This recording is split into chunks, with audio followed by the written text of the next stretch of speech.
Olá pessoal, esse vídeo aqui é para eu falar sobre como se deu a dinâmica da criação de guppies, né, a interação deles entre os outros peixes que eu crio aqui, as experiências que eu obtive, né. Ele foi o meu primeiro peixe, a primeira espécie de peixe em que eu comecei uma criação e vou compartilhar com vocês como é que se deu todo esse processo.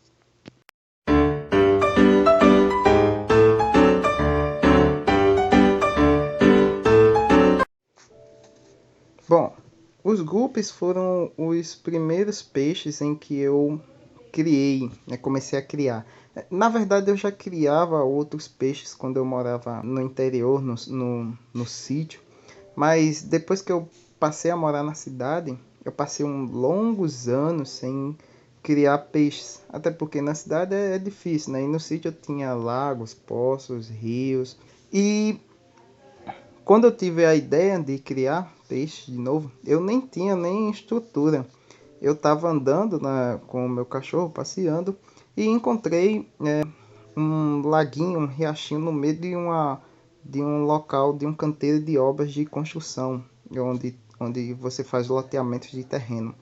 E aí eu vi lá aqueles peixinhos pequenininhos e alguns tinham umas manchas azuis neon, eram bem brilhantes, chamou minha atenção. Aí eu tentei pegar alguns na hora, sabendo que aquele local um dia vai se acabar, né? Porque tá havendo muitas construções de casas ali. Então eu salvei ali uns 8 peixinhos. Eu só consegui pegar os alevinos, porque os adultos eram muito ágeis e rápidos para eu conseguir pegar no riacho. E também não tinha um equipamento apropriado. Levei esses 8 e criei num balde. É, comecei com um balde de 20 litros. E esses peixes foram crescendo, foram desenvolvendo e eu fui observando que os machos iam adquirindo um padrão de coloração, coisa que eu nunca tinha percebido nos guppies aqui da minha região. Eu achava que esses peixes coloridos existiam apenas em loja, né? Que os guppies selvagens não adquiriam essa coloração chamativa. E isso aí foi me impressionando, né? A princípio eu tinha 5 fêmeas e 3 machos. Depois de uns 2 meses é que eles começaram a se reproduzir. A primeira leva nasceram 8 filhotes e na segunda leva nasceu mais 16. Então o balde foi ficando apertado e aí eu mudei para uma bacia. Na época eu não tinha muita noção de onde criar ou o que comprar para usar, mas vendo muitos vídeos no YouTube sobre aquarismo ou faça seu lago em casa, apartamento, eu fui adquirindo um conhecimento bastante razoável e fui aprendendo a como lidar nessas nuances. E aí eu comprei uma bacia, coloquei esses peixes lá na bacia, eles foram se reproduzindo ainda mais. Eu cheguei a ter na bacia uns 74 guppies, com alguns outros peixinhos que eu comprei, os platis. Eles foram se multiplicando e foi tendo variações genéticas, mas não muito fora do comum. Até que um dia eu tive a ideia de comprar uma piscininha, né? A ideia que eu obtive aí dos canais de aquarismo que tem por aí no YouTube, principalmente o Brasil Jumbos, né? Que ele tinha uma sériezinha com laguinho piscina para esses peixes pequenininhos. Então eu montei, peguei algumas plantas do rio e coloquei eles lá. Aí eu fui adicionando alguns outros peixes de porte um pouco maior, tipo os geofagos, lambaris. Eu tinha alguns platis também. Até que um dia eu inventei de colocar uma traíra, que quando eu fui pescar, eu peguei mais alguns outros guppies de outras regiões, também coloridos.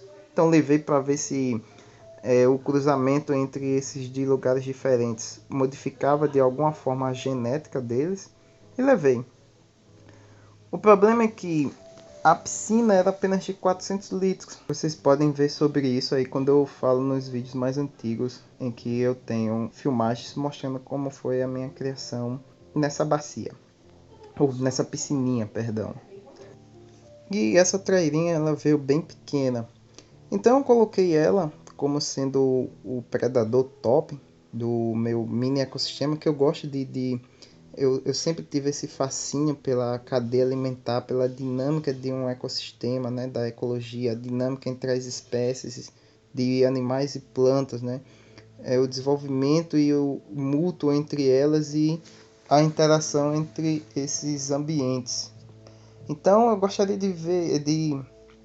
de replicar isso num mini ecossistema dentro de casa, onde eu pudesse observar e ver como eles atuam, né, como eles se desenvolvem. Só que, e também porque dava uma controlada na quantidade de grupos, porque na última contagem que eu tinha feito, pois no início da minha criação eu contava as unidades de peixinhos que iam nascendo para ter tipo uma taxa de natalidade e saber o crescimento populacional que eu tinha no meu ecossistema. Na última vez que eu contei, tinha para mais de 154 gups. Então eu pensei, vou colocar uma traíra pequenininha, ela vai se envolvendo, ela vai crescendo e ela vai comendo os gups e dando uma controlada. Só que como o espaço era muito curto, eu aprendi que um ambiente aquático muito pequeno, com pouca locações onde os peixes podem se refugiar e se esconder, não seria uma boa ideia. Então, num curto espaço de 2 meses, a minha trairinha, que só tinha uns 5 centímetros, né, praticamente o mesmo tamanho de uma fêmea de guppy adulta, numa matriz, devorou 2/3 dos meus guppies, né? Porque quando eu fui fazer a remoção, eu fiz uma contagem e dos 154 iniciais só tinham 56 guppies. Então, praticamente ela devorou 2/3, mas obviamente ela devorou ainda mais, pois nesse espaço de tempo eles foram tendo filhotes, né? Então ela devorou ainda mais. E o interessante nessa dinâmica que eu observei é que os adultos foram sendo devorados e a traíra preferia mais os machos, pois eram coloridos. Provavelmente esse colorido chamava mais a atenção da traíra. Então foi tendo uma reduzida no número de machos e também das matrizes, que eram maiores conforme a traíra ia crescendo. Depois de 2 meses ela já estava com uns 15 centímetros de comprimento. E aí então eu retirei essa traíra, porque se continuasse assim ela ia devorar praticamente toda a minha linhagem de guppies.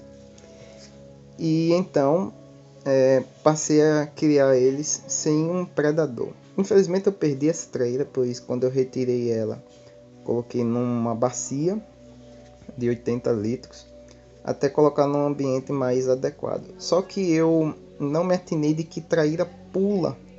E aí ela pulou da bacia e quando eu fui olhar ela já estava morta no chão. Infelizmente eu perdi essa traíra.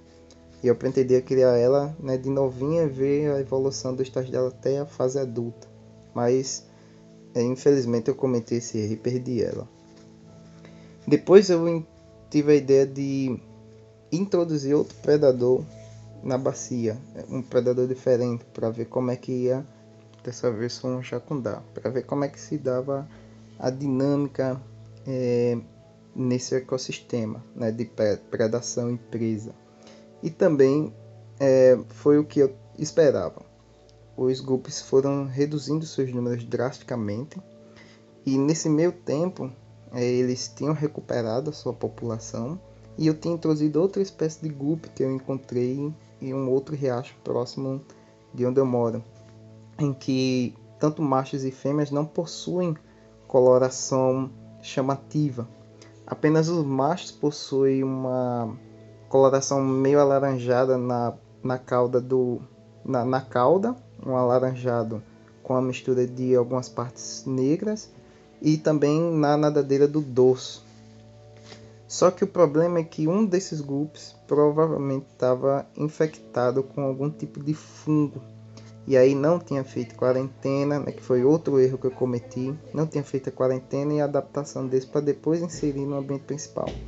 E aí esse fungo se espalhou quase que completamente para todos os guppies que eu tinha. Somando também a predação do jacundá, eu perdi quase todos os meus guppies. Então separei eles, fiz um tratamento, pesquisei com o pessoal nos grupos de Facebook, assistindo vídeos sobre doenças de peixe no YouTube. Fui aprendendo, fui fazendo o tratamento e consegui salvar uma pequena quantidade. E daí eu reiniciei